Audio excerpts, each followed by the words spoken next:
It's getting closer and closer. In about 2 weeks, we're all going out to vote. The campaign has been really long and it has been tough. And this week, we take a look at how President Emmerson Mnangagwa has run his campaign. We want to look back at his campaign and how he could win this election. Now wait a minute, calm down. Before you all throw away your phones, listen. In our next episode, we're going to look at Nelson Chamisa. We will look at how he has run his campaign. We will talk about how he too could be declared the winner come July 30. This is how close and unpredictable this election is going to be. But today, let's look at how the president has gone about it. ED has definitely campaigned differently. No widespread violence, none of the intimidation we used to see in the Mugabe days. Instead, what Mnangagwa has done is to switch up things on the campaign strategy. He looks like a guy who knows his limits. He's not the best speaker. He's not the most charismatic politician we've ever seen. He's more of an organizer than a campaigner. So he's played to his strengths in this campaign. This is what ED has done to win. First, he has worked to reorganize and rebuild the party structures.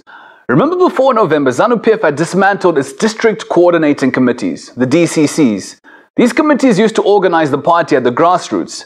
By making sure his party is organized at cell level, Mnangagwa put his campaign on a solid footing.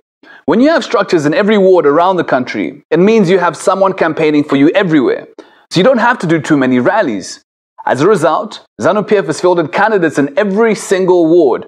The president's opponents haven't managed to do that, and there will be places where the MDC isn't present at all. Now, while the opposition focused on big rallies from the start, ED started out small. Small meetings, district by district, building up to major rallies.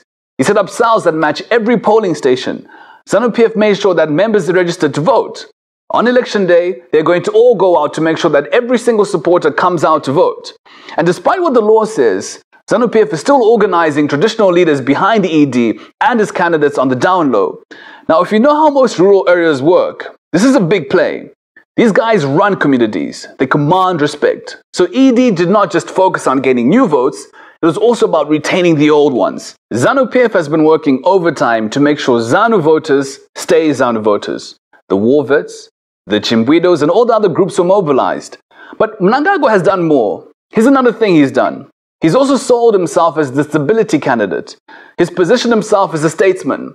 This has appealed to some voters that traditionally didn't vote ZANU-PF. This way, he got a lot of big money behind him. Never before have we seen ZANU-PF spending this much money on a campaign. The cars, the buses, the party regalia, all those massive billboards, the big money spent on big media campaign, all the donations we saw at rallies. We don't like to say it out loud, but it's a fact. Big money does win elections.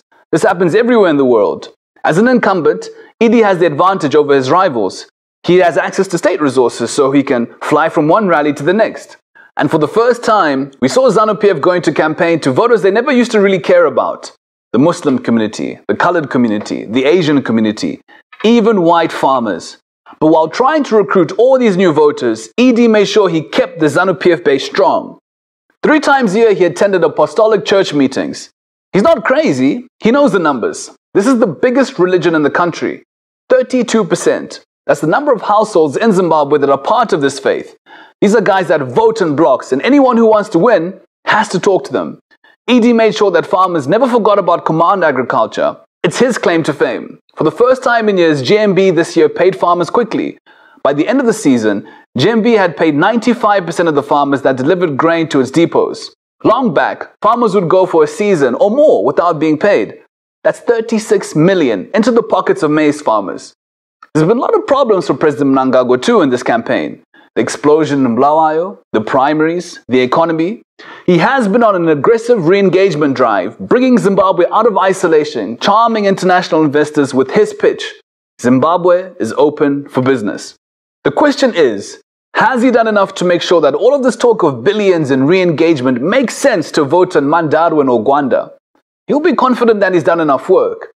Reorganizing his structures, making sure he secures ZANU-PF's traditional voters base, the state resources at his disposal, votes of confidence from the international community, the support of big business, making sure traditional leaders and big churches are behind him, keeping farmers on his side.